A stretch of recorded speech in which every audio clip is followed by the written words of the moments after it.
The name Corbinec comes from a very old story. A long, long time ago, a child who was meant to be king had to prove their bravery by spending a night alone in the wilderness. Do you know what a king is? It was very scary and cold and lonely, but the child wanted to be king very, very much. The child lit a fire to stay warm. That night, the child had a vision. They saw the Holy Grail in the fire, and a voice spoke to them, saying that when they were grown up, they would be the guardian of the Holy Grail. The Grail could heal any wound and soothe any sadness or anger, and anyone drinking from it would live forever. Do you know the myth of the Grail? The child did not want to wait. They imagined how wealthy and powerful and beloved they would be if they had the Grail, so they reached forward to take it. But as soon as they touched it, the Grail vanished, and the vision ended, and the child was left alone with their hand in the fire. From A Child's Guide to Zeta Myrmidon 1A. Hello, and welcome to Session 2 of Alien First Law, here on Dice Friends. I am Cameron, your game mother, and joining me tonight are my players, beginning over on my right with... I'm Corey. I'm your Gidget. I'm Matt. I'm your Judith. I'm Andy. I'm your Finch. I'm Alex, and I'm your Gray.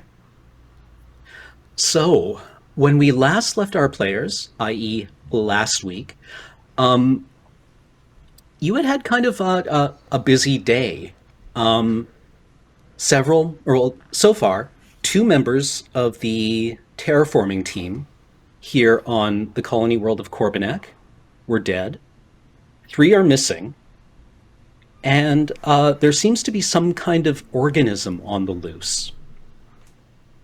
You had been summoned to assist various members of the colony team, or the terraforming team, evaluate what's going on, try to figure it out. And then you had also been summoned to the hibernation chamber. And That was in fun. it, you had spoken with Dr. Gardner, who was in punitive hypersleep. And I believe Dr. Gardner gave you all something very special. Indeed. In our brains! She's Oh, my not finished brain. with you yet. Oh!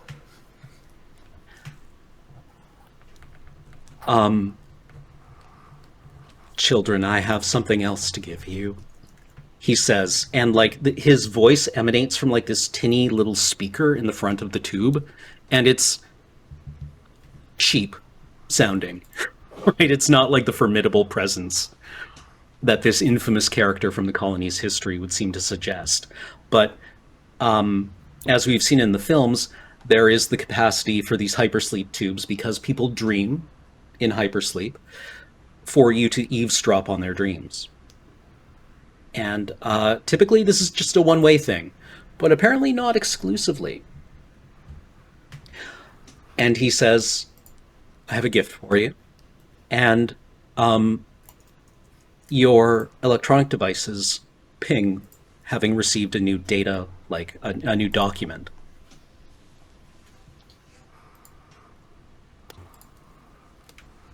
What does it say, Game Mother? It is a Wayland-Yutani intelligence briefing on an organism encountered on several colony worlds. Classified, top secret, let's say. It has a bunch of very impressive sounding words in its security clearance. But for our purposes, we are going to assume that it contains everything that you, as human beings existing in the real world, know about the alien. Oh. Some of which may be true, some of which may not be true. It is a report compiled mainly from forensic analysis of the Nostromo's escape pod, the colony at Fury 161, and a couple of other sources. But now you have a reason to not have to pretend not to know what is this. Because we're all pretending not to know what this is, and now you don't have to. Hooray! Yeah. Oh, great.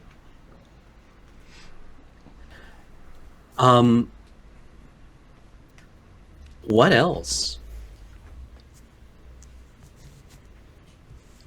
You have been given your new, what are they called? Not aspirations, Agenda. your agenda. And you don't have to share that. But currently you have this new thing sitting kind of like, actually, I don't know how you process your agenda, but typically, you have your 3 laws. And this is in there somewhere, occupying that same very deep need in your brain. Or in your mind, let's say. It's very primal to you. In our processor. Yes. And then he says, it's time for you to wake up. And you're snapped back into your 2 separate teams where you were before. So, Gidget and Finch, you are back in the infirmary with Carver. And Judith and Gray, you are back in the vehicle garage with Tabor and Dr. Martin. Huh. Carver is looking at you, Gidget, being like, you there? Hello, Marshall. Is there anything you need? Where were you just now? I was in... Was it hypersleep? Hydroponics? I can't remember the word. It is the hypersleep Hibernation. module. Yeah, hibernation module. I was in hibernation. Just now. According to my memory, yes. Finch, Yes, sir. were you somewhere else? Oh, I definitely had the sensation of that, sir. I as well was in hibernation.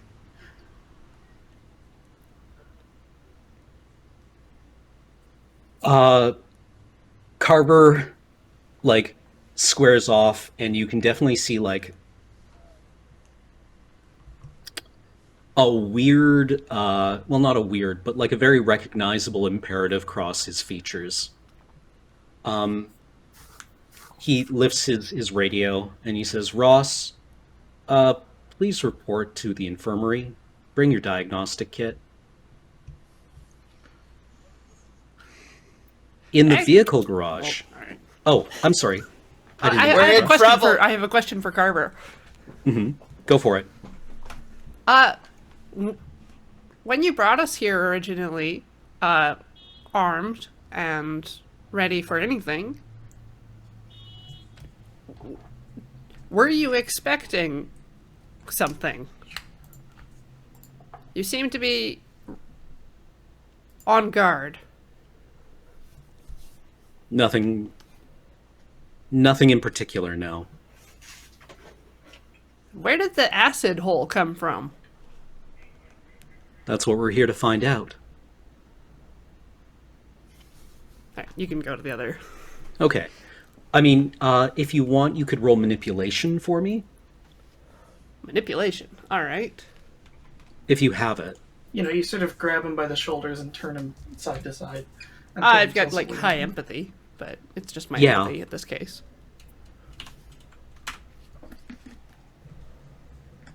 Three successes. Wow. He's lying.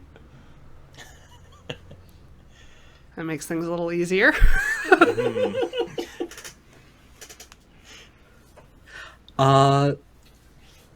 Okay, back in the vehicle garage. Judith and Gray, I believe you were both in the crawler. Yeah. Or in the tractor. In when the you were all-terrain summoned. vehicle. In the all-terrain vehicle. Yeah. Specifically, you were in like the cargo hold, and there was the large black sample bag on the ground. The King of the Hill bag, yeah.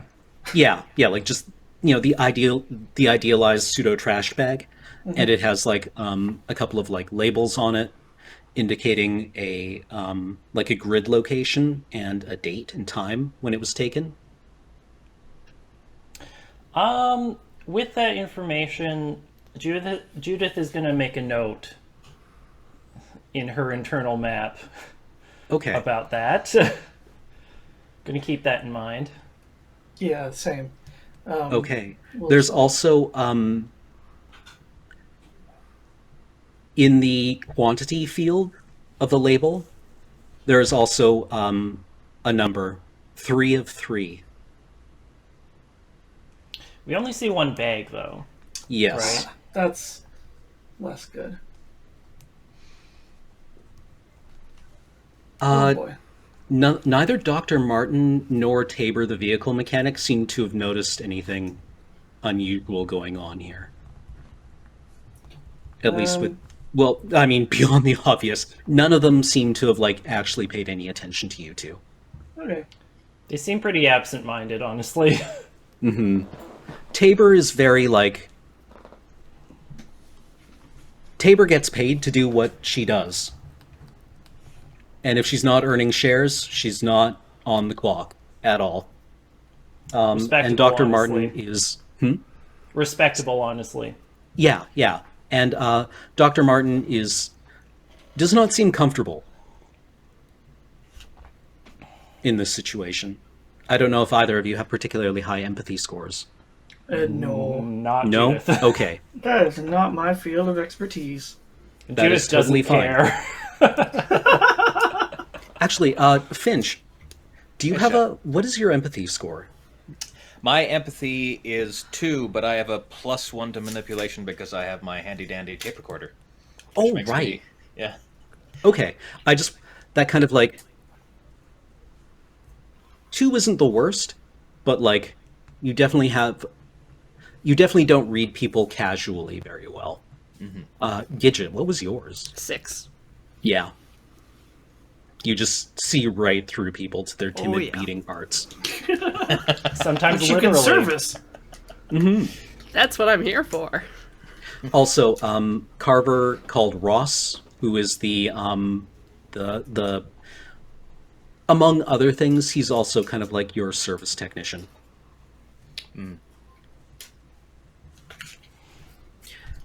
Dr. Martin is like looking at the sample bag,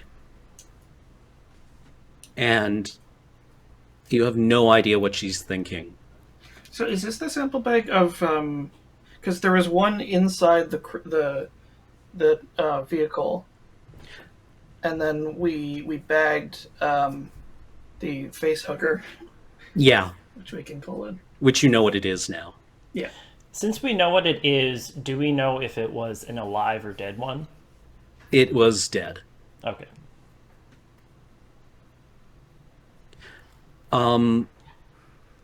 Dr. Martin is like staring at this thing like she doesn't quite know what to do with it. She had that argument with the colony director, Kincaid, on the radio about instituting quarantine, and apparently had her request refused. And she says, I guess we take this to Med Lab. Oh, is that what was requested? Well, nobody's asked because they don't know it's here. But I feel we should probably, Don't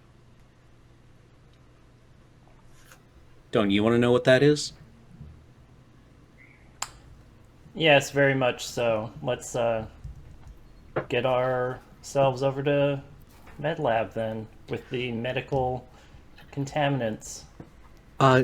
And she also says, Judith, did you pull the navigation data from this thing yet? Did I do that yet? I don't think you did. All it will take is a ComTech roll. All right. What is my role there?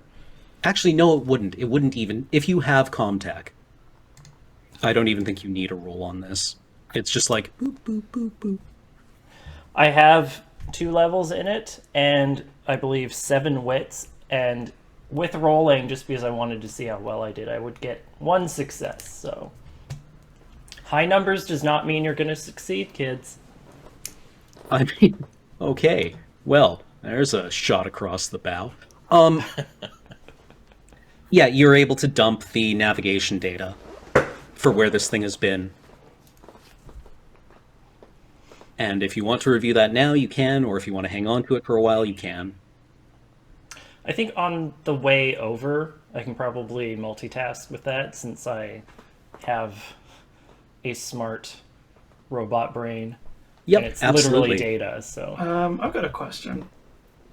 Go ahead. How likely is it for us to, now that we're informed, learn anything new about this organism by studying it?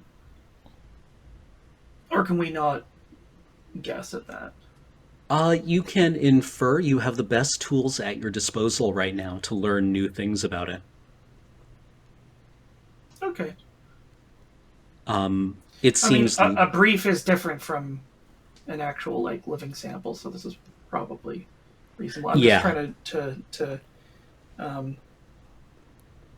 like, see what my line is here. in the films, we as viewers of those films know a lot more about these organisms than any living human does. The only living person we've seen ever come out of anything with any information about it is Morse, the only survivor from Alien 3. And he did not have like first-hand account of anything, right? He saw it a couple of times, but spent most of the movie running away from it. Smart.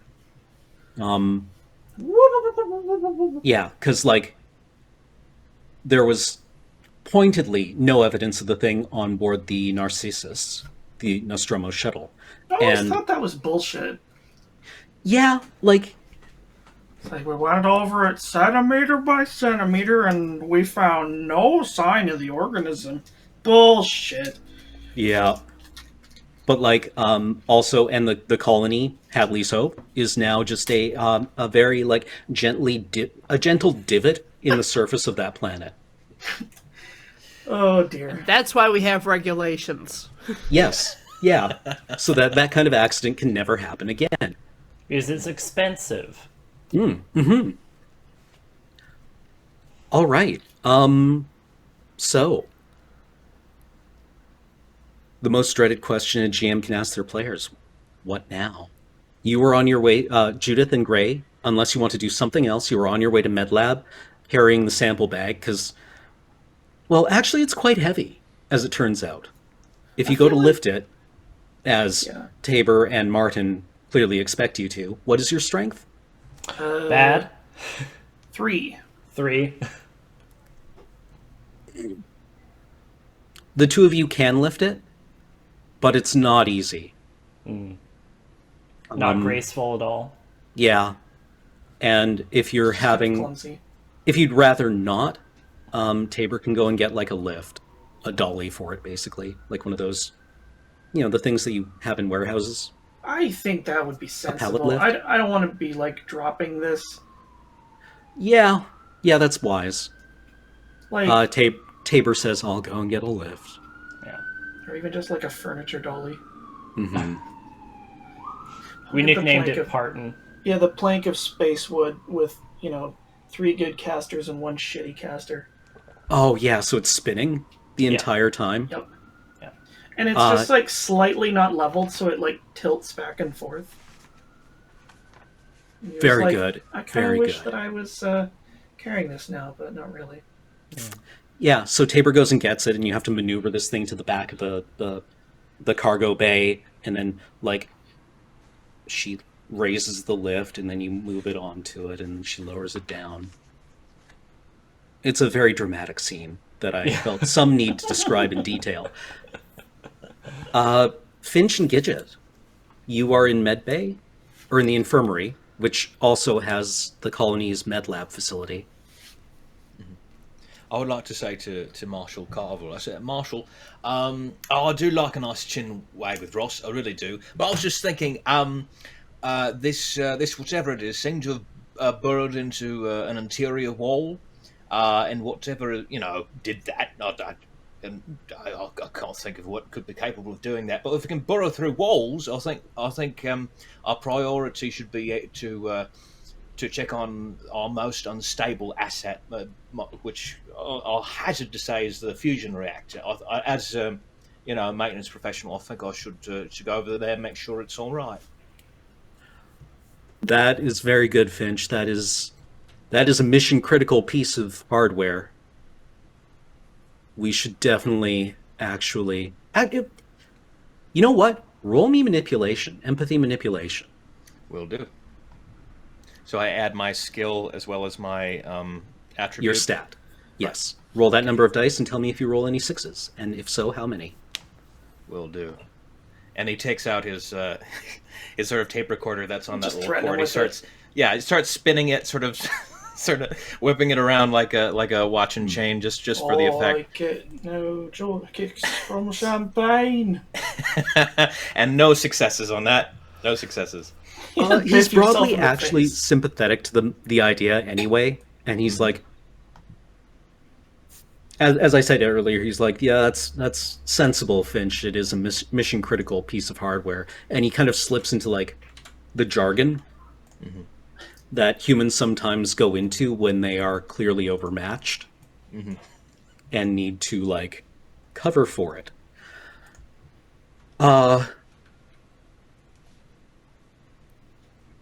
And you have like in your role as a roughneck for this colony, you would have a very good like kind of spatial awareness for where this thing could have gone.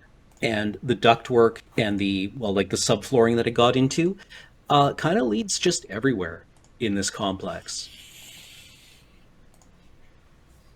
All right. And I express as much to Carver. I was like, it could be anywhere. That was going straight to the central hub. It could be getting into who knows what.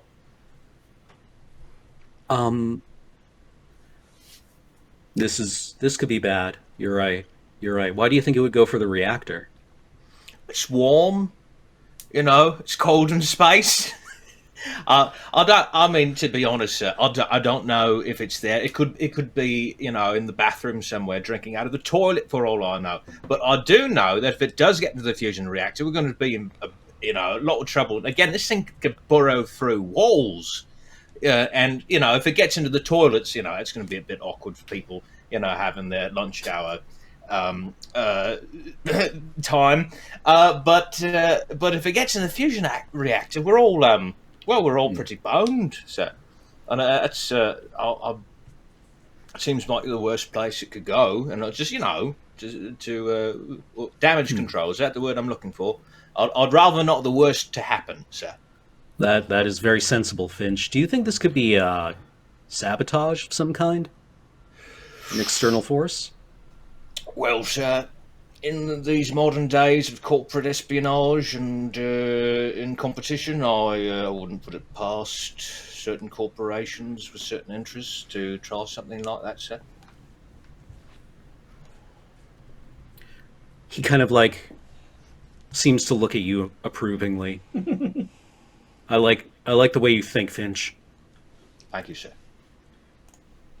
And he pulls out his radio again and he says, Director Kincaid, I'd like to speak with you immediately if possible. Actually, I need to speak with you immediately.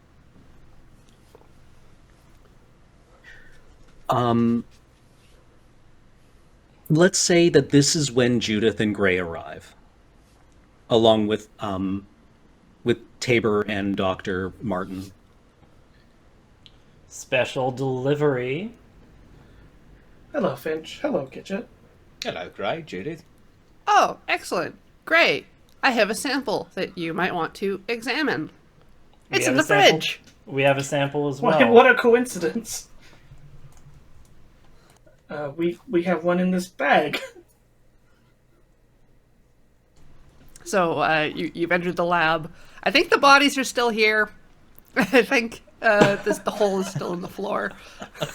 One of the things that I've been glossing over, unless you're particularly interested in it, I wasn't actually sure how to handle this. There were two extremely gory deaths that happened here. Oh yeah. Yeah. And Doc Martin. Oh no. Did Yeah. I do that? Yeah, you did. You didn't do that on purpose? I was wondering when you'd notice. Boop, boop, boop, boop. Man. He's very uncomfortable right now, but Yeah, she looks vaguely embarrassed, actually. She comes in and goes, "Oh God," and turns away. And Tabor's like, "I haven't seen something like that in a while." Oh, I guess we should have put a warning on the door. Right, and Finch starts to sort of work some of the entrails with his foot, just kind of into a corner. Sorry. We would have cleaned up if we knew we were coming. Sorry. It's so embarrassing. Martin gathers herself and looks appalled, right? And she starts arguing with Carver about why they haven't declared a quarantine. She is quite angry.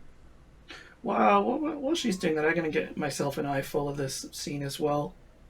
Because, I haven't seen firsthand much of what these things are capable of. Okay. And Judith is just gonna be asking Gidget and Finch, where the thing that did this went, if they know at all. Okay. So, Gray, do you want to make a observation roll for me? Or I do. Okay. Where did I put all my dice? They're there.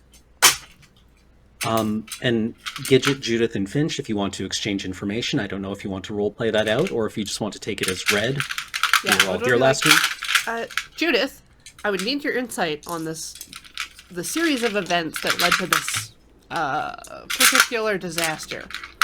So please stand here, and I'll put her where I think Vanderberg was when he was examining Skari. And all right, so the parasite burst out of Skari like a chick hatching from an egg very That's rapidly. disgusting. With much force. One success. You can tell from his face that he died in a lot of pain. And then it seems to have attacked Dr. Vanderberg. But the issue is, we have a creature with the ability to claw through walls in our habitat, yet it seems to have fled the scene for some reason through this acid hole, and I'm not quite sure how this acid hole got here. I would assume it made the body, it went through into acid to burn the hole, or it is made of acid. Can a thing be made of acid? Well, a lot of insects on Earth produce acid naturally, like formic acid from ants. But it's usually contained within their body, and it doesn't seem like it uses it as a weapon because it's got claws of some kind. I'll speak up. Can we draw any conclusions about what its objective would be? Most organisms would seek out a food source, but doesn't appear to be human in nature. Yeah, If it's and alive. I'm again wondering why it left two perfectly fresh morsels here in this enclosed room. Mm-hmm. Well, and the very what I think is a really important thing is that we don't know where it is now, and it burrowed through the floor and is now could be anywhere in the complex, in the habitat. I think we might have to look for it eventually. I had to bring that up. I think we should probably look for it immediately. It also seems to willing to grow do that. very rapidly. The turnaround from Skari being infected with the parasite to its birth and then escape. It's a very short window, and we know that it wants live hosts. But beyond that, I can't imagine what its goal would be. It's definitely a threat to humans. Yes. Is it While any you're threat having to this us? conversation, Martin and Carver are getting into like quite a heated argument. And suddenly, as you're saying this, Carver like snaps his finger and points at you and says, "That's speculation. We're not here to engage in speculation. Your role here is to investigate, not to hypothesize." Huh. And Martin is like, "What in the hell are you talking about? It's like, What?" with respect, how are we meant to investigate if we are not able to hypothesize? I don't care, but it's not your job. Are you wishing to hold court with this thing? Because it does not seem to want to How can you... respect it's- something like that. We don't know what it is. It's a... Probably... How big could it possibly be, Gidget? It came out of Scari's chest cavity. It's like the size of a rat. Oh, I'm sorry to inform you that it's probably doubled in size since then. How can you possibly know that? There's no By basis for that at all. extrapolating, the damage to Scari's body. There's absolutely no evidence for that whatsoever.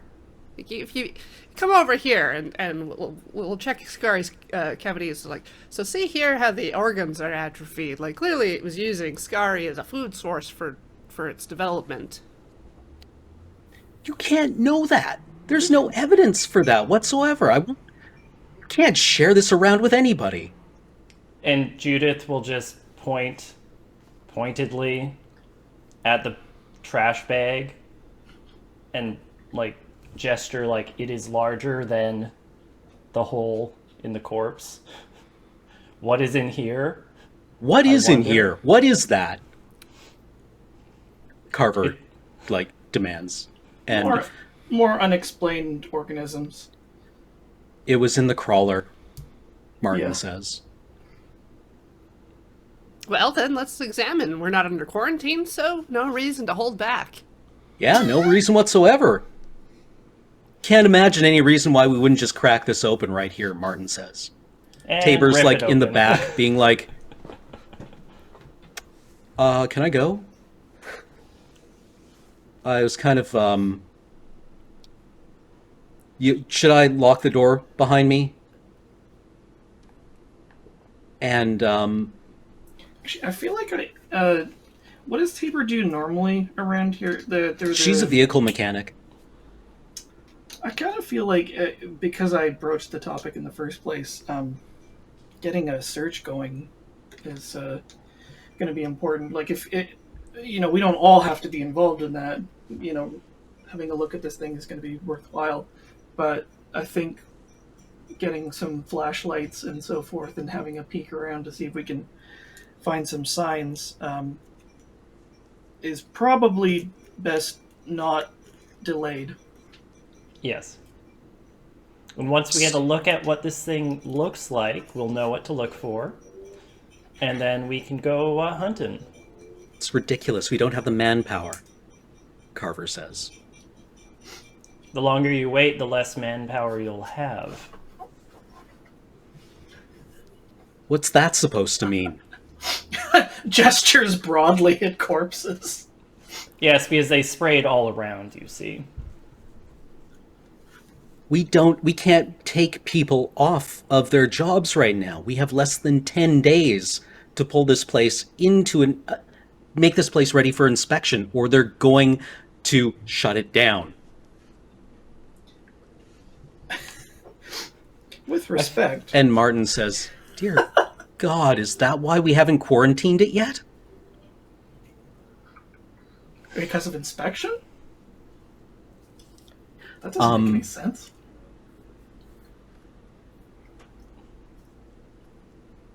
Carver looks at Finch at you, Finch, and he says, "I want you to weld some plate over that hole."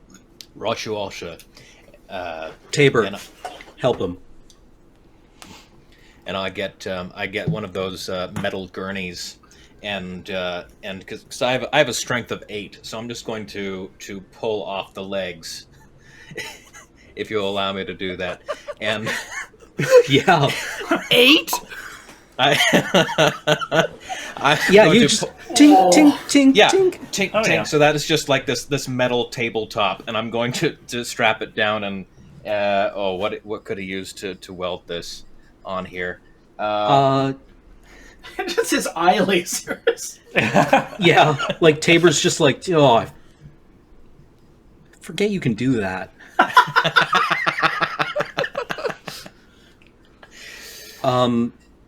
Yeah, I could have just gotten. We have some deck plating just in the garage. Well, I'll go get the arc welder. Is that what you would use here? The thing that Oh! you use to put metal to metal. I don't know what it's actually called yes. because I'm a nerd. This is a 70s setting. It would be a stick welder. Yeah, sure. Yeah. Okay, Pile of yeah. garbage. Right. Um, And Finch says, "Oh, right, we do have that, don't we? I'm sorry. I thought, it's got a little chancy in here. I thought, it's an emergency. I thought I'd use whatever was Like- close to hand."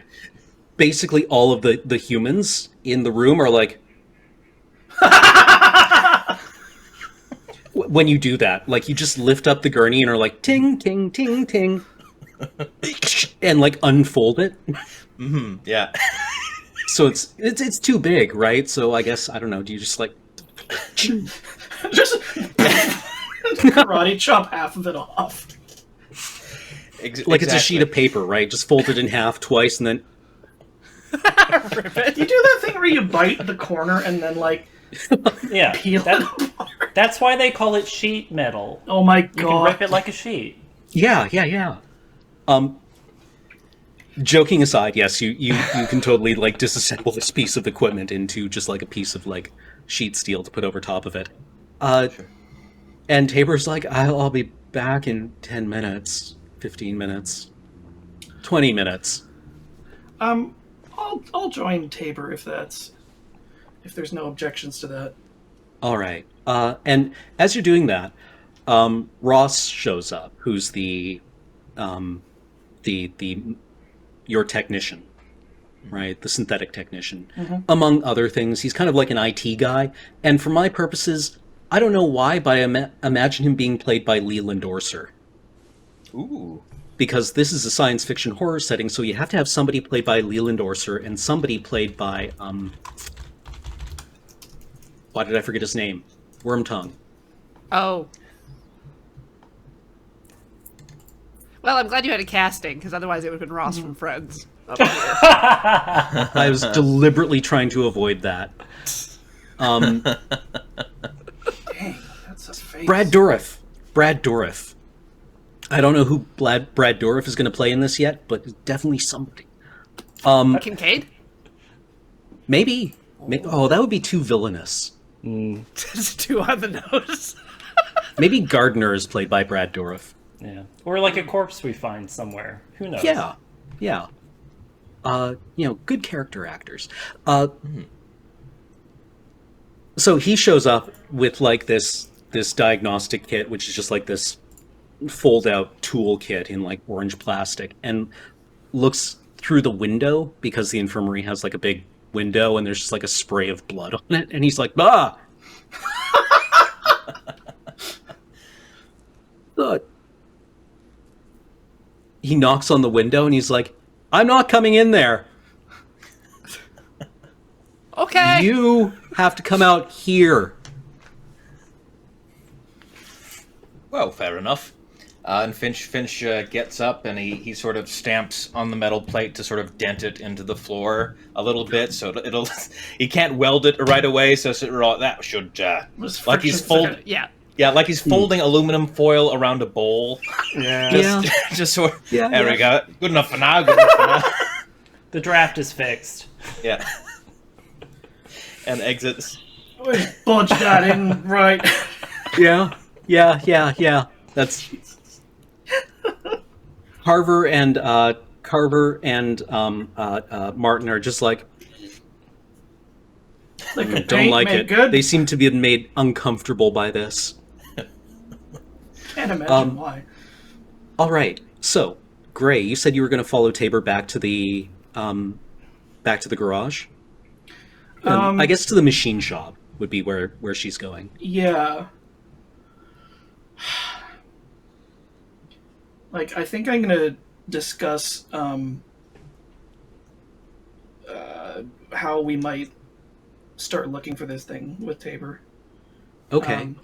Just She's because, like, and also like machine shop is gonna be where we have like tools and stuff. Because like, it's we can't just start like looking for it. It's dangerous. So I don't know, maybe like some cattle prods, or I'm just making all the movie references here. she gives you the, I don't know why you're telling me this. This is not my job. Ray, I see. this is Okay. not my job. I'm not paid to deal with this. Do I know whose job it would be? If, I mean, this could also just be like an outside context problem. This seems pretty clearly the Marshall's problem, as far as I'm concerned. Maybe Kincaid's, but I'm not paid to deal with this. Understood.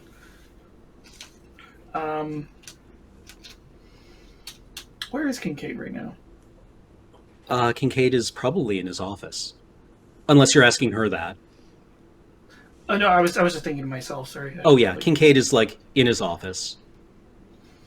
Yeah, I think I should probably go speak with him directly, because like if if Marshall's like sandbagging us, fuck him.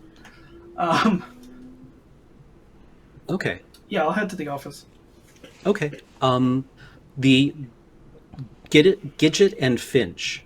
Ross is here and he wants to, like, he's been directed to check you out. Carver says that you have both been acting strangely, and he wants you given a once-over. Does Finch still have all the blood stains down his front? Yeah, Yeah. he does. Yeah, it's only been minutes. Yeah.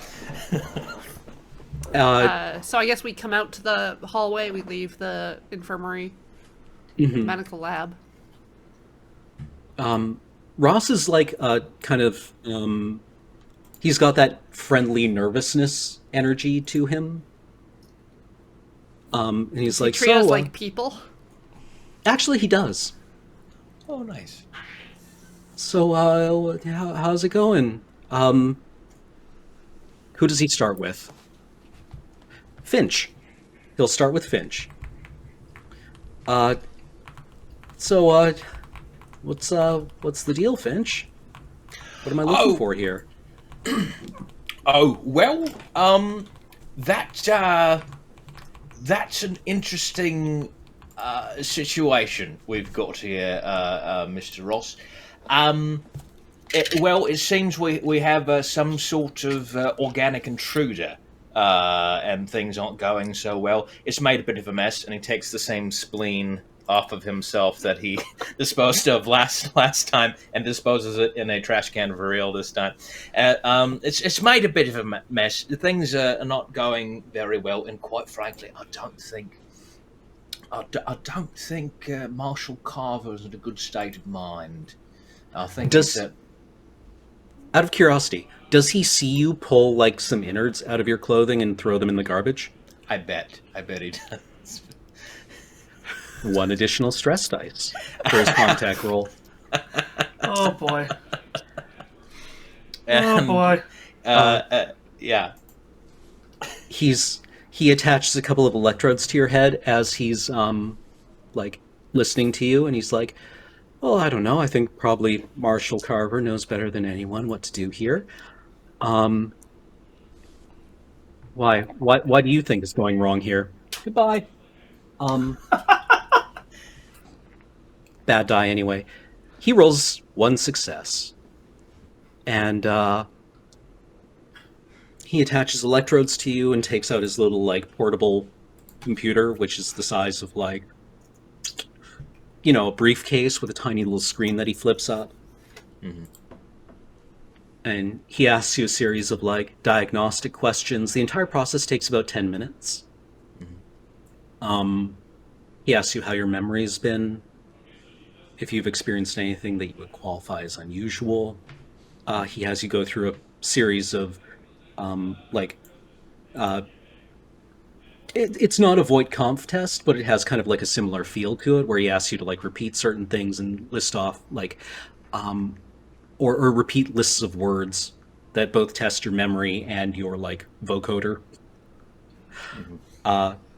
And he gives you a clean bill of health unless you disclose anything to him. I don't think he would. I think Okay. he'd be, his cheeky self and very, affable and accommodating and try to. He doesn't have high empathy, but I think his base values just make sure that human beings feel relatively comfortable, and Okay. And goes along with it.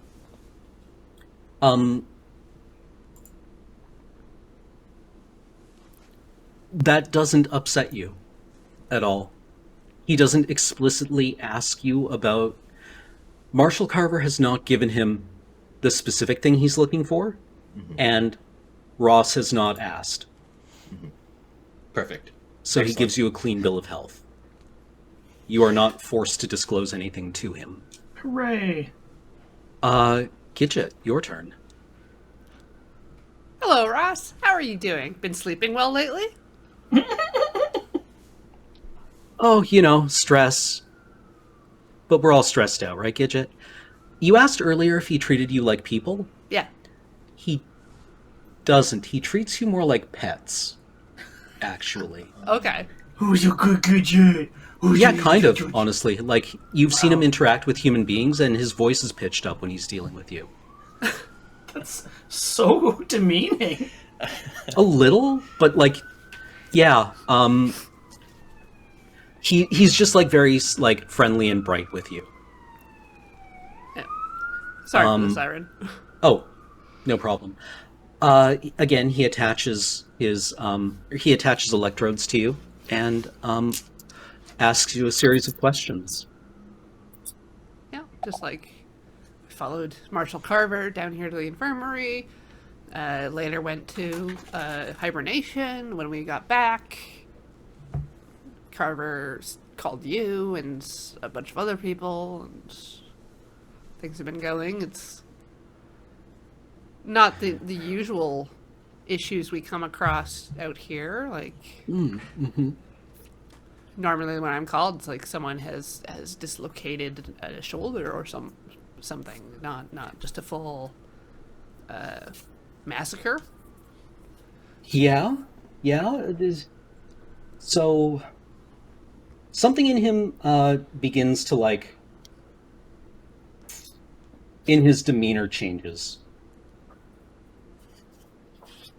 And he actually panics a little bit as he's working with you.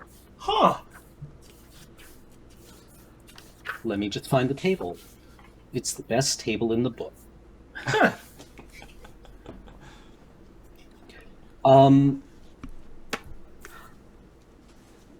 He manages to complete the diagnostic, but he has forgotten several steps in it. And, like, I misspoke. He doesn't complete the diagnostic, he concludes it. In spite of the fact that you know that he has missed a couple of steps. Looks like you've missed a few steps here, Ross. Are you feeling okay? Thanks, Clippy. Yeah, I'm doing fine, Gidget. Why do you ask? Well, you're awfully pale, and you're often very thorough with your checks. And today, being an exceptional day, I can understand doing things a little differently, but just want to make sure you're okay. You're right, Gidget. You're right. Let's start from the top.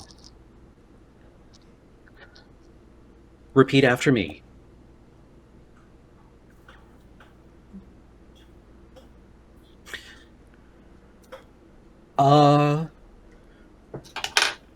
Gidget, Yes, Ross. I've run across something kind of unusual here.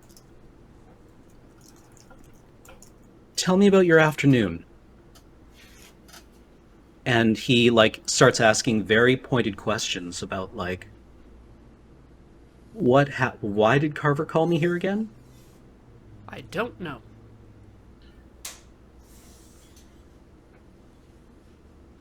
Roll me manipulation. 1 success.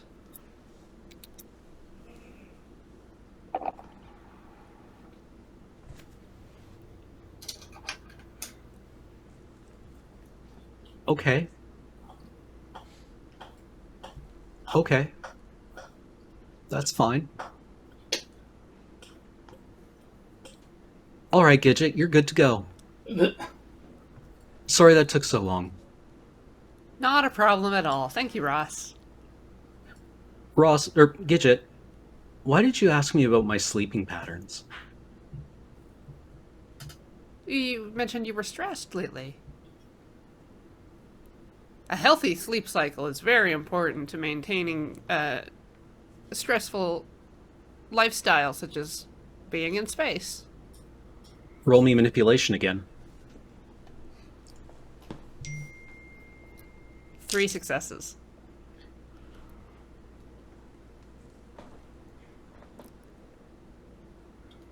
Three, you said. Yep. Okay. Now, it's really hard to meet the demands of the day without getting a full night's rest and a good meal. You're absolutely right, Gidget. You're absolutely right. I'll be sure to get a good night's sleep tonight, all right? Okay, you're good to go. All right, thanks, Ross. Appreciate you. Stay safe out there, all right? Will do. Judith, have you Yes. reviewed you said you were going to review the navigational information on the way over? On the way over, yes, and I'm ready for an unboxing if the people All in right. the room with me still are going to go what up? along This with is that. Judith out here on Corbinec, and we're gonna unbox this. Great. I'm just going to slice the head off of this bag. Okay, so first off, did you want to look at the navigation data? Sure. Okay. Yeah, I would have done that first, so. Yeah, the crawler left a week ago with the 4-person survey team aboard. They were on a long-range thing looking off. They were going to go off and look at a thing. They do this all the time. There's usually some weird radar return from a satellite that indicates a mineral deposit of some kind, or a weird new feature that may have been eroded away by the terraforming in one way or another, whether it's wind or rain or a storm of some kind. I mean, And in a they were matter just of going out to do speaking. this thing. And they wound up way off at I just need to look something up very, very, very quickly. I have to get a power cord. My computer's about to die. I'll be right back. You know what? Actually, it is time for us to take a quick break. Yeah. Perfect. It is time for our commercial break. So while we do that, I will look this up, which I should have prepped earlier, but it's honestly just Googling a quick name. So we'll be 3 to 5 minutes. Catch you on the flip side, chat.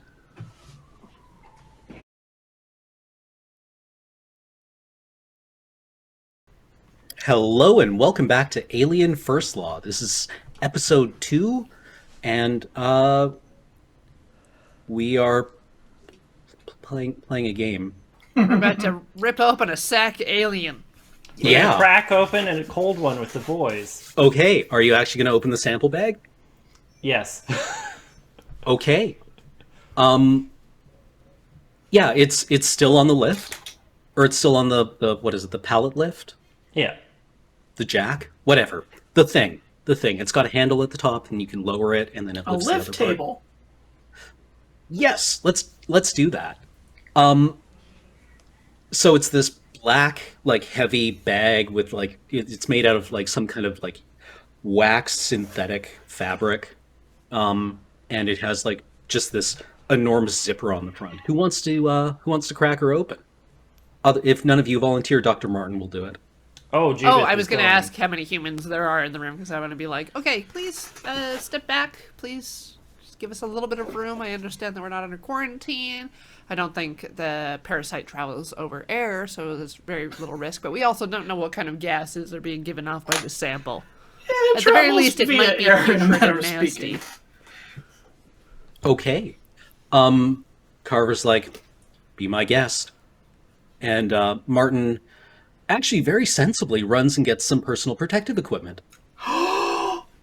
PPE. A respirator! She's like, wait, hold on. And goes and gets like, she finds the other suit, the other biohazard suit. Oh, okay. Yeah, I think Carver still has a respirator from when we got here. And she's like, Carver, out. Out, get. Come on. And he's like, okay. And he leaves the room and closes the door behind him. She's like, all right, open it up. And Carver just like stands on the other side of the window and like lights a cigarette. Zip. The bag splits open, and inside is another bag. It's like a clear plastic bag with a little bit of condensation on the inside. And there is a form obscured on the interior, but you're going to need to remove this, right? So Yes. you can peel the black outer bag away from it, and it is like this tall ovoid shape. Does it look like an egg? You can't get much detail from it at this point. So it doesn't really. It's tall ovoid shape. Does it appear to have limbs? No. No. There's like a fluid collecting in the bottom of the bag. Okay. Judith just kind of mumbles at medium volume. Could have swore it was going to be some of the expedition people. Would have been nice to tick one off the missing list. Yeah. Okay, well, here, let me do it. And she, like, goes over to the bag and, like, starts to undo it and peels it down off of the sample. It is a severed head. Ooh. I was imagining a larger bag. What the frick? Human head? No. It, in fact, takes you a moment to register it as a head at all. It has a high domed skull, like a bulbous skull, with two tiny eyes set inside with square pupils, and a trunk that has been like crudely hacked away at. And like teeth that evoke a horse, basically, like the loop, like a horse skull, almost. The square pupils imply Oh, here we go. that it's not a predator, but they're facing forward, so it does imply that it hunts. And the teeth imply that it's not agrarian in its diet. Doc, what do you think? She's just staring at it. Dear God. Well, I'll start collecting samples.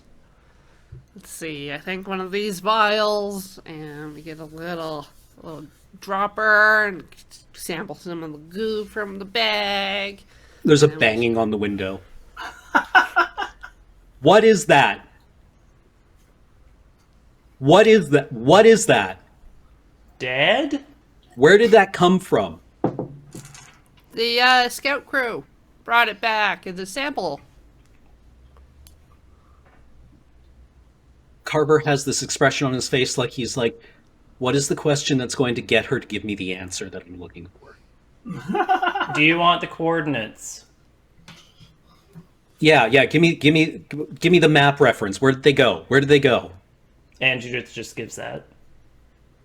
Plainly. This is... Where the hell... This is out past the Thessaly range. What were they doing out there? Acquiring samples, apparently. I... Don't go anywhere. I'm going to see Kincaid. And I'm just gonna grab like a scalpel and try to get like a really thin scraping. Yeah, it's got like a waxy, plasticky almost skin to it. The bone is it's got okay, first off, it has skin. Okay. It has bones apparently. The entire thing does have a generally recognizable morphology. It has a head and eyes. That's weird. That's kind of exciting, right? Martin is just like, she's kind of backed away and found a chair. Is it a clean chair? What? Doesn't matter. She's got the whole suit on. Okay. What? I vote, and I'm not sure if you agree with me here, Judith. We stick this whole thing through the bioscanner. Sure. Maybe Yeah. it'll tell us more about it. How to do this to any more of it we might find. Yeah, you should do that. Finch, you should help them. Absolutely. And I reach over and pick it up. And with just my bare hands, Yeah. my bare robot hands. Is it, where to? Thank you, Finch. Just right over there in that kind of closety thing. It's in the wall for some reason. I don't know why. What you are. And I hobble it over there and open what I assume is like a 27th century dumbwaiter. And I put Yeah. and I put it inside. Yeah, basically. It's actually Gidget, roll me Comtech if you want to operate the thing. I have 3 in wits, so If you don't know how to operate it, don't. Dr. Martin can try. Do you want me to do that, Gidget? yes, please, Judith, hit the button. And Judith hits, let's see,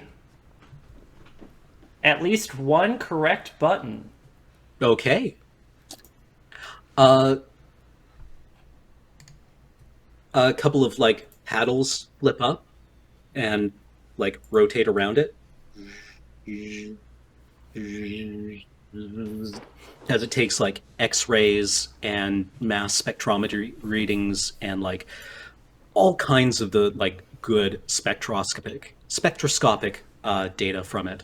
And Gidget, in order to interpret that information, you need to give me a medicine roll. Medical aid? Medical aid, yes, medical aid. 9. It's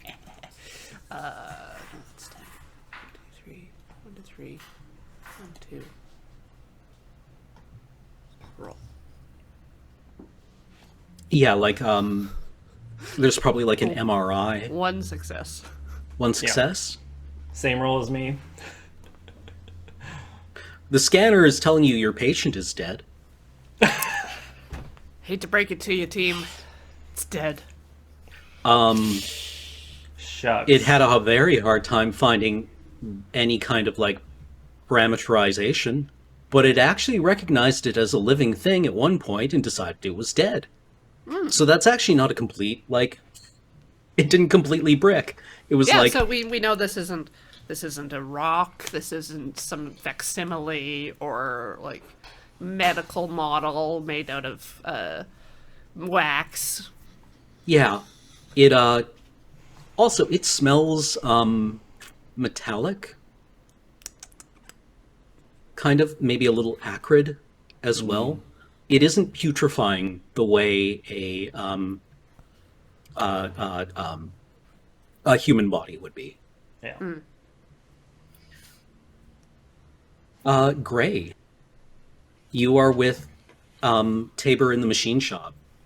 She's getting the stick welder. I was on my way to Oh, talk Kincaid's to... office. Yeah. Yeah. I figured that Marshall might catch up with me at some point.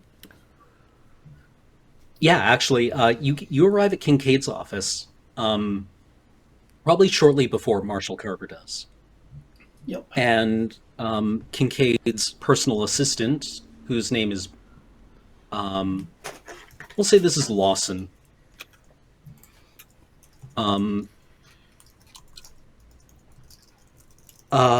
It's like, hey, Gray, what's up? Oh, wow. Sorry, I'm just thinking to myself.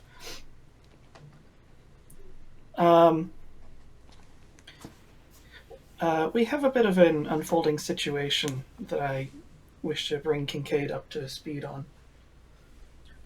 Well, Mr. Kincaid's quite busy right now. Is there something I can relay to him? It's quite urgent. They look at you and are like, okay, Gray. Why don't you head in then? And they buzz you through and say, Mr. Director, Gray's here to see you. They say it's urgent, or she says it's urgent. And the door opens and Kincaid is in his office. I'm going to say that Kincaid is played by, like, 90s John Goodman. Oh, great! Wow! He's like, what's up, Gray? Something I can help you with? Busy day today. Well, I regret to inform it may be about to get a lot busier. Don't want to hear about it. What's the news? Oh. Fine, what's the news? So I'm trying to think if I should just, like, explain this or just, like, tell him what has occurred, because there's a lot to say. Just make it quick, Gray. I'm very busy. Transport returned with dead crew, organism,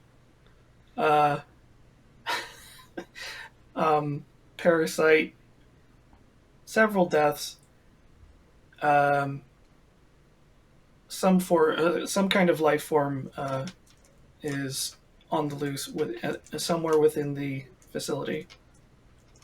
It is capable of chewing through walls. Okay. What do you want me to do about it? Blue smoke. Yeah. Carver's on it, right? I'm not certain that he is. He's overseeing the analysis, but my recommendation was that we try to track down this. What's the word I'm looking for? This rogue organism sooner rather than later. Okay. What should I be doing that Carver isn't doing? Can we coordinate some form of search party? Can't afford to take anyone off their jobs right now, Gray. You know that.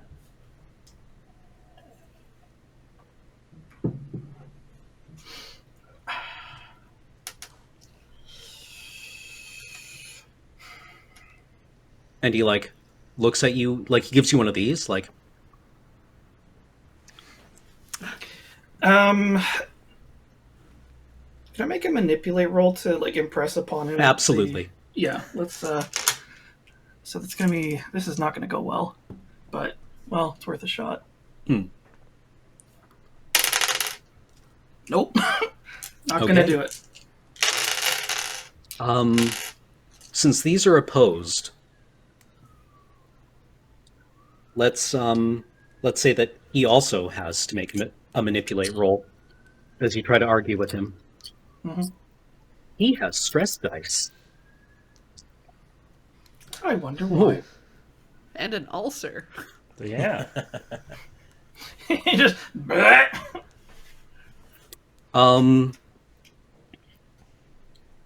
Gray, I'm not interested in hearing about it. We're done here. Very good, sir. I put Carver on it, okay? So why don't you go and do whatever Carver tells you to do, and we're all going to be okay, all right?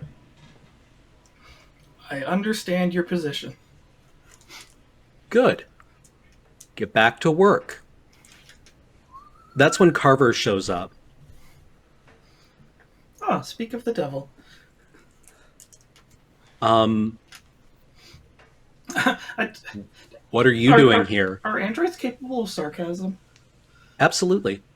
That's gonna be You remember like- Conrad, right? From Heat Death? Right, yes. I was just going to be like, I was just explaining to Kincaid your approach to this rather urgent situation.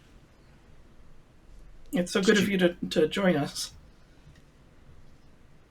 Gray, I want you to wait outside for me. Most certainly. Now. Yep. Whoop, whoop, whoop, whoop, whoop, whoop. I don't make that noise. That's an inside noise. The door closes, and the sound of raised voices emerges from the inside. Oh, he's in trouble! Both men seem to be doing a lot of yelling back and forth. Lawson puts on headphones and Actually, gets back to work. Just as like, I want to cut her off before she does this. Like, Miss Lawson, is it a miss? Yeah. Yes, Gray. Have you seen anything unusual today? Heard any? You mean around here? Yes. Seen or heard any unusual sounds? Perhaps some sort of scrabbling underneath or overhead. We don't Sounds have of- rats, do we? That's the last thing we need.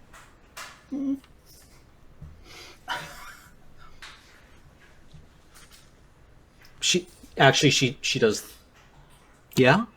No, I haven't. Okay. If you could be on the lookout for that sort of thing, it would be most helpful to our operation. Sure thing, Gray. Wait, why are you asking me? What? Wait, no, the...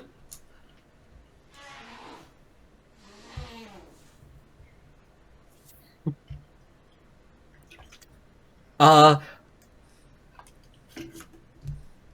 am I about to be manipulated here? No, I'm just adding a stress dice to her pool. Hey! It's weird how everyone who talks to us gets that. Yeah. I think I need to start keeping a tally of who added the most stress dice man, to I every want that human high they score. encounter. This is like playing Godzilla, where Yeah, you the play game. Godzilla and you can't understand why everyone is running away from you as you walk down the street. Yeah. I am walking here. Just trying to get to Starbucks. Now the game truly begins. Don't talk to me till I've had my coffee. So the argument continues for several minutes on the interior, inside Kincaid's office. Back in the infirmary, you are off in the med lab section, and I have run a test on sample 3 of 3. It is mostly carbon with an awful lot of fluorine in it. Like, this thing is made out of something like Teflon. Huh. I'm not going to give you a chemical composition because that would just... I don't know what its chemical composition is. Cotton candy. It doesn't really matter. It's weird, though. Like, Yeah. it makes sense, but it's a very unusual thing. Like, it's very sophisticated and very, like, tough. This thing is tough. Like, it can withstand environments that would just take you to pieces. Right? That would cook you or freeze you or dissolve you in one way or another. This thing is probably pretty much at home anywhere So what you're in saying any is environment. he's thick, though. Thick And for plated. anyone wondering, this is a head. This is a head, and there's no helmet. There's no real head inside. This is the actual thing.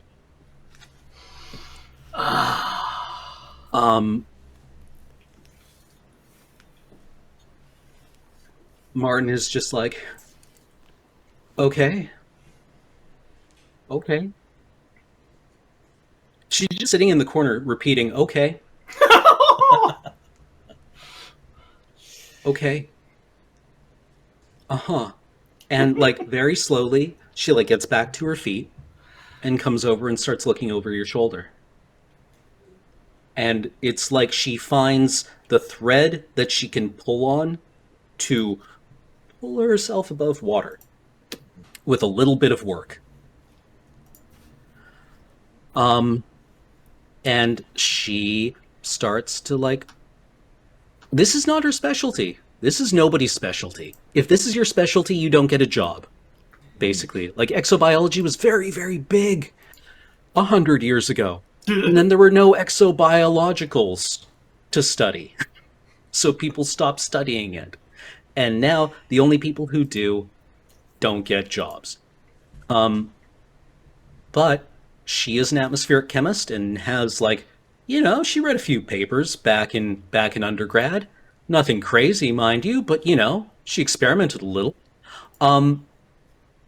And she finds the thin thread that pulls her back to the surface.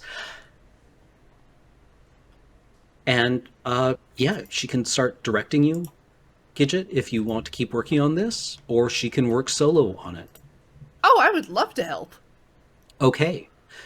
Also, did you bring the bagged face hugger with you? Presumably you did. Yeah. There's also the sample in the fridge. Heat Right. sample. Yeah. Yeah. So you have two other samples. Do you want to keep studying this one? Do you want to study one of the other ones? My general plan was to prep all the samples for, like, someone like Gray to look at. Okay. Yeah, you've generated a report on this one, Yeah. right? Like, this is a very sophisticated instrument, but unless you get out, like, a saw and Yeah. start cutting it apart, you don't know what else to do with it. And I don't think that helps us really, so I'm not prioritizing it. All right. Finch, you wanted to go and secure the reactor, right? Or convince people to secure the reactor? Yeah. Absolutely. And I think I'll go up to, because I'm in the... Carver has left, so Dr. Martin and Tabor, did she go? Tabor came back with the stick welder, Oh, actually. While this is going on, Tabor comes back with a stick welder and is like, mm-mm. Like, if you try to get her to come in, she's like, you come out here and take this and put it in there and then burn it. I'm not going in there. Excellent. Well, I can see Tabor outside through a window. I go over to Dr. Martin, who I believe is she's the science lead. Is that right? Yes, now she is the science Now that lead. Vanderberg's dead. Yeah. Now, when Gardner's in hibernation. Yeah. Martin's in lead. Yes. Excellent.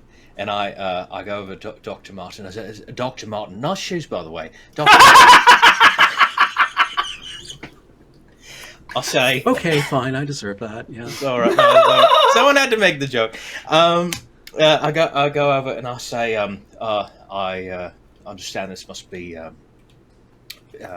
very stressful for you,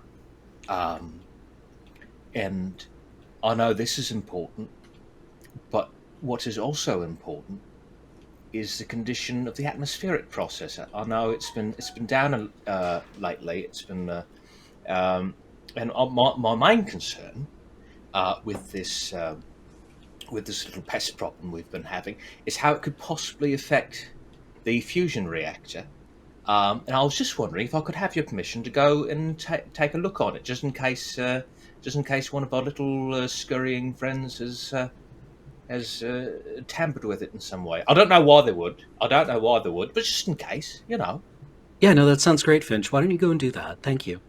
Will do. And I go quickly, pushing past Tabor and take it. I'll just take that from you. And I take the welder and I make a beeline for the fusion reactor.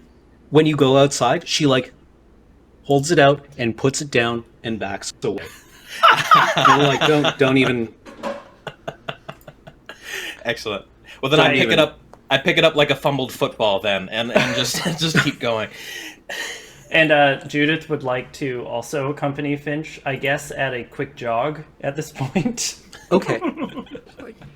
Judith, if you see anyone working too hard, remind them to pay attention and focus so they don't get injured. We're here to lower blood pressure. Got it. You seem really angry right now. You should calm down. The tried and true way of de-escalating any situation. Yeah. Okay. Back in administration, Gray, after a few minutes of shouting, Kincaid's office door opens and Carver comes out, and his face is just flushed red.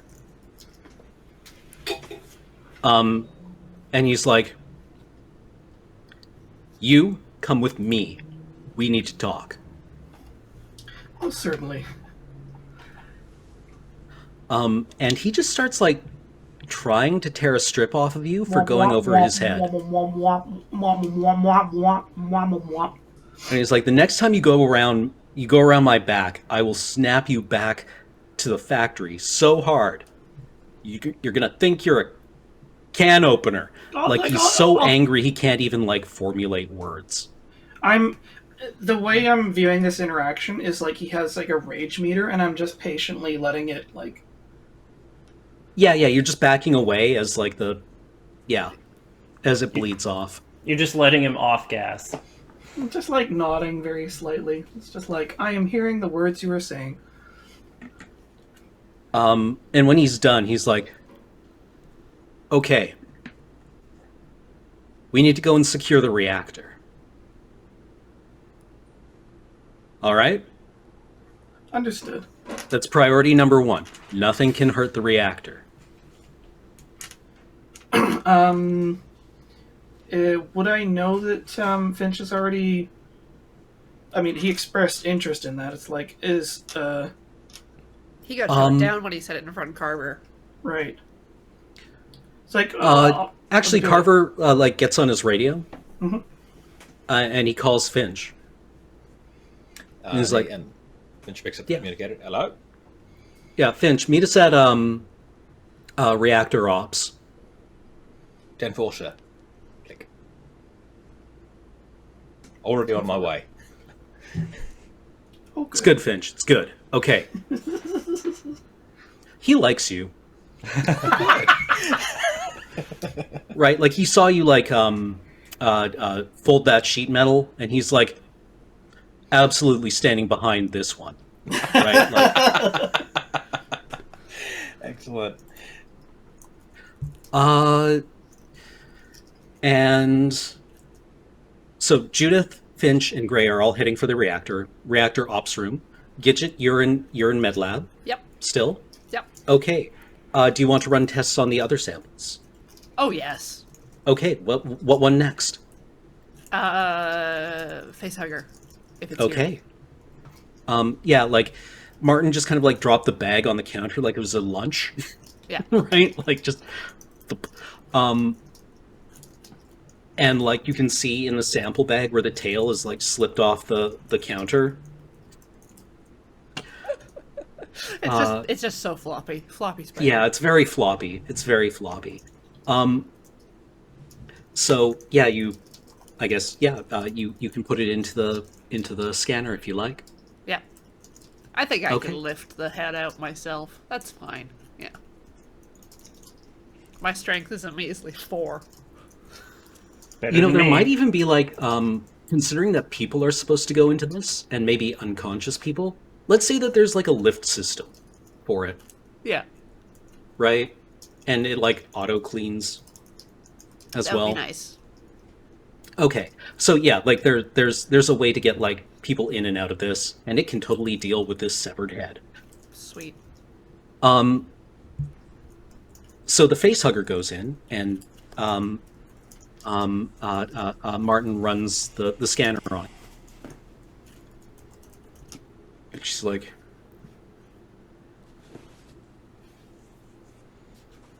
"This is weird. This is weird." How so, Doctor? First off, I'm really glad we didn't cut into this thing. And then she like points at part of the screen to you, and she's like, it's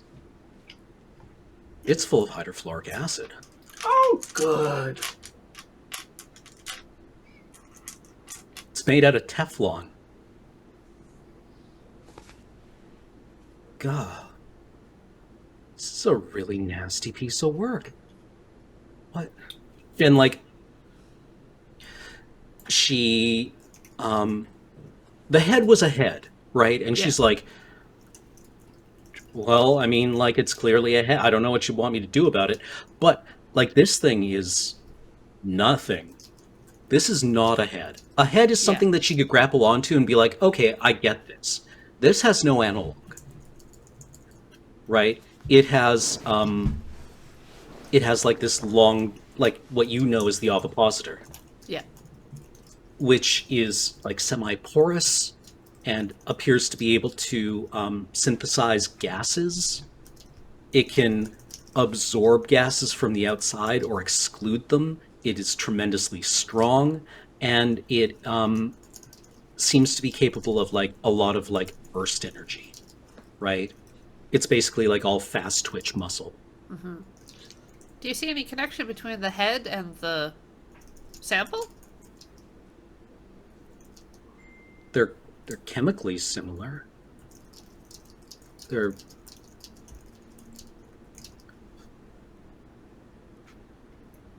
maybe from the same world. Maybe products of the same biology. I don't know. Mysterious. They do.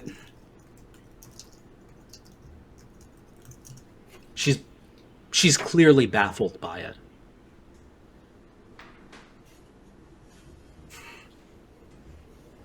All right. Okay.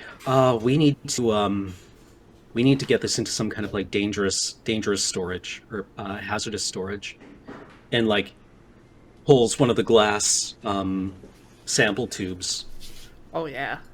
out and fills it with like a buffer solution. And yeah, lifts it up and like lowers it in and pulls her hand back. And yeah, you put the lid on the top of it. All right.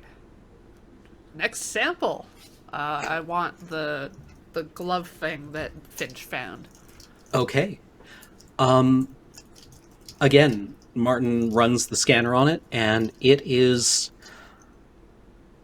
not just that. It is like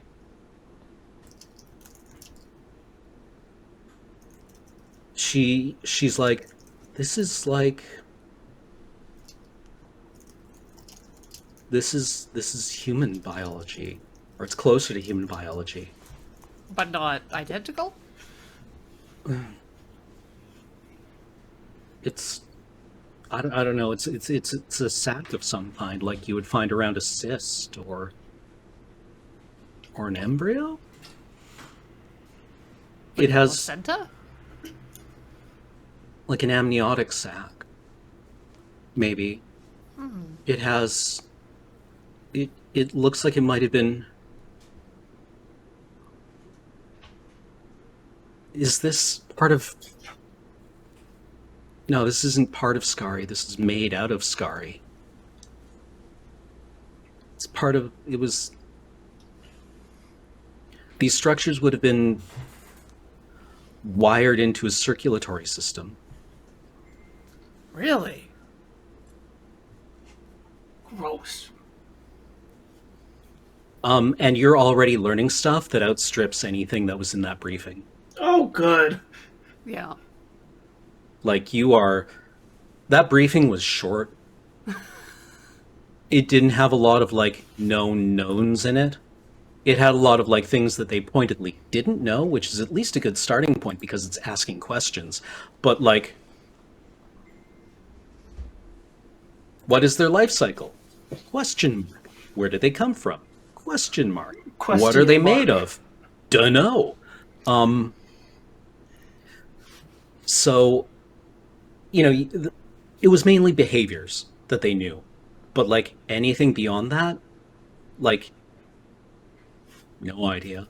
So you're already, like, you're 3 papers in, Yeah. basically, of probably the biggest scientific find in centuries. But how does that stop people from dying? All right. Carver meets you all at reactor ops. And the reactor crew are here. They're in their whites. Actually, not even whites. This isn't like Chernobyl. This is basically like an office job at this point, right? They're wearing your standard, like, they look like they're here to fix the photocopier. Yeah. And the shift supervisor, who is named Budge. Budge. Budge? Yeah. Yeah. Where's me mate Budge? Is like, good to see you, Marshall. What can I do for you? And the Marshal is like, just here to secure the location. It's like, secure the location? What does that mean? He's like, and Carver starts listing off jargon again. And if you thought you were adding stress, this is not the conversation that anyone in this building needs to hear right now. Like the other staff are kind of like looking over their shoulders without taking their eyes off their stations, being like, it would be like if you were in a restaurant and somebody came in with a bag of takeout being like, there is a mouse in my food. Right? A live mouse. And everyone at the tables was like, I'm gonna let... Yeah.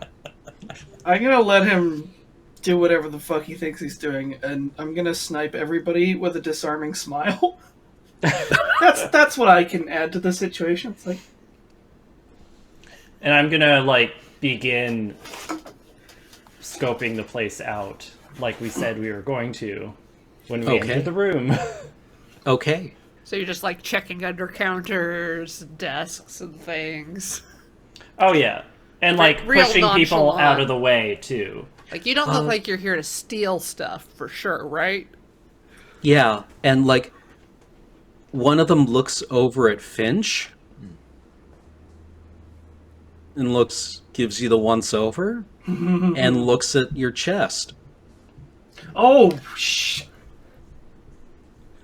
Yep. And Finch says, "Oh, you know, just another day in space." And he flicks it a little away again. My apologies. I'm sorry. We're just down in the infirmary.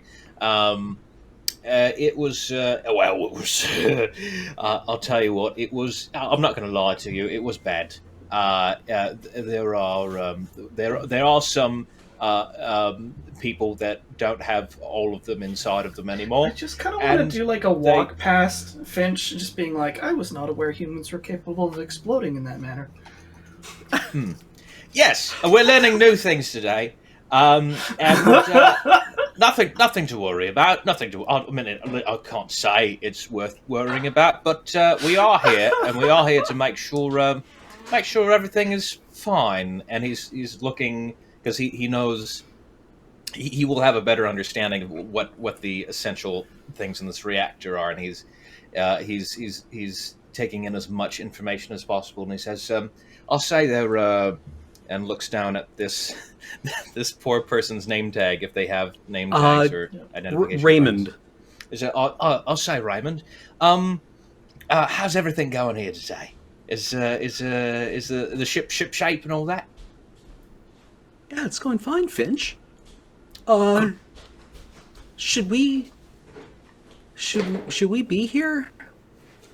That's a very good question. I prefer that you were here myself. You know, keeping an eye on things, making sure everything is in tip-top condition. Now we've got that inspection coming up soon, and we're just very glad to see you're all here doing such a good job. And don't mind the blood. That'll wash right out. So that is that.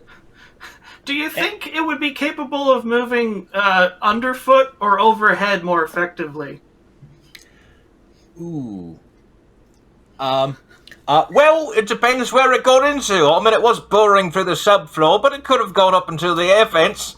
Anyway, it's just making sure everything is, running smoothly. Everything's humming along very nicely, Raymond. Goodness. Yes, please, no one have an emotional explosion. We don't need that around the core. Otherwise, it might explode as well. There's currently like 3 controllers and 1 shift supervisor here. And they are your precisely engineered synthetic sensorium can detect the note of a rising panic among these people. Like the acrid smell of like stress sweat that humans don't quite pick up on, but they totally do.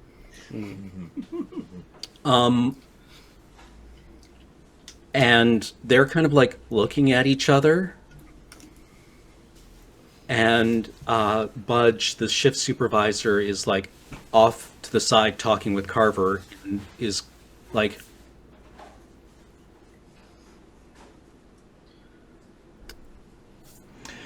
we're busy here, Carver. We're trying to keep this operation afloat right now. Is there something I can help you with? And Carver's like, we just need to like secure the environment. I need you to lock it all down. I need all the cameras on. He's like, cameras? We don't have security cameras. Carver, this isn't a prison.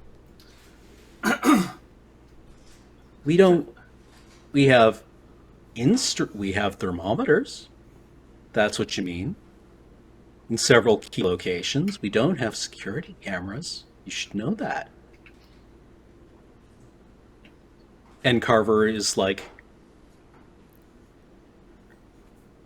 trying to get Budge to acquiesce to something that is not possible. Just work the magic. Work the magic. Look, I just need to know where your security panel is. It's like, you know where the security panel is. And he points to him to the fire panel. Right?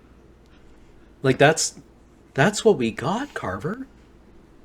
I don't know what you want from me. Can I get back to work? You're upsetting my people. And Carver's like, all right, we have to, like, it's just going to be the 4 of us then. All right, you 3, come with me. And he gestures to you. Very good, sir. Yep. And it's like, Budge, where could they hurt us real bad? And he's like, "What the hell are you talking about? This is a fusion reactor. Don't kick anything, okay? Like this is a several million credit investment. I don't know what you mean. Where would they hurt us? We have pressurized tanks of helium, argon, nitrogen, and a fusion arc. Do you understand me? We have several large lasers. This is kind of like a small sun. I don't... There's a number of places that I wouldn't recommend that you drill through if you're trying to hang a picture, if that's what you're asking me.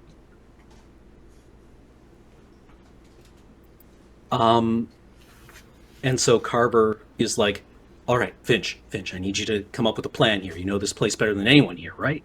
Absolutely, like the back of my hand, sir. Okay. If you were this thing, where would you go? Ooh, good question. Cheeky Nando's down the Finch pub knows. with the lads. Finch knows a lot about fusion reactors. Andrew Cowden knows diddly jack. The briefing that you were given did say that they seem to have an affinity for warm, humid environments. Okay. And there is one place that is constantly like sweating, basically, and dripping with condensation. And that's underneath the primary heat exchanger. Excellent. So Finch says that, right, so well, I think a primary concern should be the heat exchanger. That might be where something like this, were it to look for something to mess with, what might be burrowing towards that end. Should I go take a look at that, sir? Yeah, let's all go take a look together. Right. All right. We'll go to... All right. And he leads you on the elevator to sub-basement 3. And that is where we're going to cut it for this week. Thank you very much for joining us on session 2 of Alien First Law. We'll be back next week with episode 3 of 5.